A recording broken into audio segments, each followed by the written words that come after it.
Guest के रूप में आज अपनी उपस्थिति दर्ज कराएंगे। वहीं पर प्रधानमंत्री नरेंद्र मोदी के फलाहार का इंतजाम किया गया है, यानी कि चूंकि वो नवरात्र की में माँ भगवती की साधना करते हैं, व्रत रहते हैं, तो ऐसे में वहाँ पर काशी का जो फलाहार है, चाहे वो कुट्टू की खीर हो, चाहे वो दूसरे जो व्यंजन है, वहाँ पर उनके रखे जाएंगे और वहाँ पर वो कुछ देर बिताएंगे पहले गेस्ट के रूप में। तो उसके जरिए प्रधानमंत्री नरेंद्र मोदी मैसेज देंगे कि ये भाजपा की डबल इंजन की सरकार है, जिसमें विकास कार्यों को गति दी जाती है, क्योंकि वो जो सर्किट हाउस है उसका साल 2005 में उसकी आधारशिला रखी गई थी, जब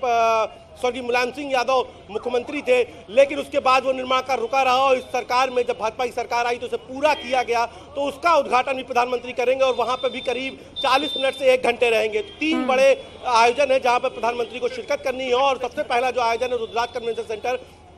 वहाँ पर शुरुआत हो गई है। इसके अलावा जो जनसभा है वहाँ पर भी करीब जो है 50,000 की भीड़ का अनुमान बताया जा रहा है और वहाँ पर प्रधानमंत्री नरेंद्र मोदी अपनी बात रखेंगे और 2024 का जो शंखनाद है उसको भी उस जनसभा से माना जा रहा है कि वहाँ पर वो बताएंगे कि किस तरीके से भारत में विकास कार्यों की गति बढ़ी है और खास तौर से काशी किस तरीके से दुनिया के पर्यटन वाले नक्शे पर इस वक्त सबसे तेजी से बढ़ता हुआ शहर है। काशी में गंगा भी बहती है, काशी में ऐतिहासिक घाट भी हैं, तो काशी में अब रोपवे भी होगा। काशी में आज ओलंपिक में खेले जाने वाले 28 में से 24 गेम का बड़ा स्टेडियम भी बनने जा रहा है, जिसके फेज 1 का तो काशी के लिए आज का दिन उपेंद्र बेहद खास रहने वाला है। लेकिन सबसे बड़ी बात यह कि इस रोपवे के राजनीतिक मायने भी बेहद ज्यादा हैं, क्योंकि बीजेपी अक्सर अपनी जीत का जो आधार है वो विकास को बताती है और ये विकास के लिए एक मील का पत्थर तो साबित होगा ही, और साथ ही लोकसभा इलेक्शन की अगर हम बात कर ले तो बीजेपी को काफी फायदा भी इससे मिलने वाला है। बिल्कुल, देखिए अब जैसा कि मैंने आपको काशी वालों से बात भी कराया तो काशी का कहना था, काशी वासियों का कहना था कि उन्होंने कभी कल्पना नहीं की थी। रोपवे आमतौर पर आपको पहाड़ों में नजर आते हैं, जो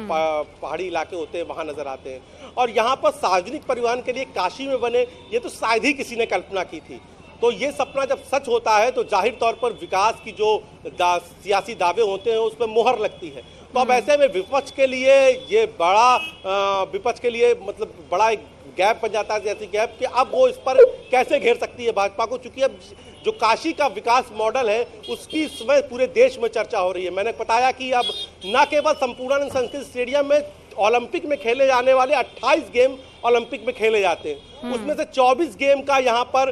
जो है स्टेडियम, सिगरा स्टेडियम, जो सामने सिगरा स्टेडियम आपको दिख रहा है, इस स्टेडियम में 24 गेम के न केवल खेले जाएंगे बल्कि उनकी कोचिंग और उनकी ट्रेनिंग और उनके हॉस्टल का भी इंतजाम है। यानी कि ओलंपिक के नक्शे में अब बनारस भारत में एक बड़ा शहर हो जाएगा। इसके अलावा जो नया गंजारी में बीसीसीआई का स्टेडियम बन रहा है, वो इंटरनेशनल स्टेडियम, उसको गुजरात के मोटेरा की तरह वो स्टेडियम बना, उसका भी शिलान्यास प्रधानमंत्री जो है करेंगे। तो यानी कि जो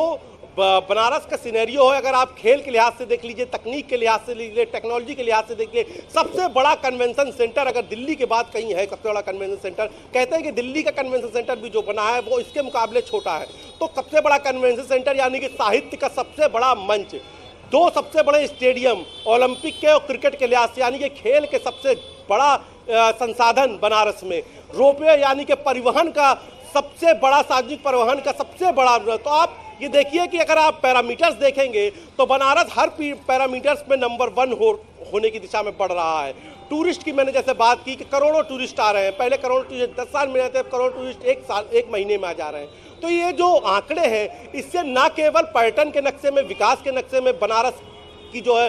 पायदान पर वो सबसे ऊपर है, बल्कि इससे पूरे बनारस की इकोनॉमी भी बदल रही है। आज आप विश्वनाथ धाम बनने के बाद जिस तरीके से उस पर आसपास के इलाकों की इकोनॉमी बनी है, छोटे बड़े पेइंग गेस्ट हाउस, होटल सब फुल है, टैक्सी चालक, टूरिस्ट चालक, कैब चालक, सबके लिए बुकिंग 2-2 महीने की है। तो ये सब कहीं ना कहीं काशी के जिंदगी में, काशी वासियों की जिंदगी में एक बड़ा चेंज ला रहे हैं और इसको काशीवासी महसूस भी कर रहे हैं। तो ऐसे में साल 2024 में जब भाजपा विकास का एजेंडा रखेगी तो उसको घेरने के लिए विपक्ष को बहुत मुश्किलें आएंगी, या यूं कह सकते हैं विपक्ष के लिए बड़ी चुनौती है भाजपा को घेरना विकास के पैमाने पर। और खास तौर से जब काशी का मॉडल होगा, काशी का मॉडल जब सामने रखेंगे तो ये मॉडल को आप ये जो आंकड़े हैं, ये जो तस्वीर है, इसको आप नकारना बड़ा मुश्किल काम है, क्योंकि अब रोपवे बनने जा रहा है। ये वादों में नहीं, इरादों में झलक रहा था और इरादे अब जमीन पर उतरने जा रहे हैं जब से कुछ देर बाद प्रधानमंत्री नरेंद्र मोदी जब रोपवे का शिलान्यास करेंगे। तो इसके बेहद देखिए, ये भले ही प्रोग्राम विकास के लिहाज से है, लेकिन कहते हैं कि उत्तर प्रदेश में खासतौर पर कोई भी बात बिना सियासत के अधूरी रहती है। तो इसमें लाजमी तौर पर सियासत की होगी जरूर, क्योंकि जिस तरीके से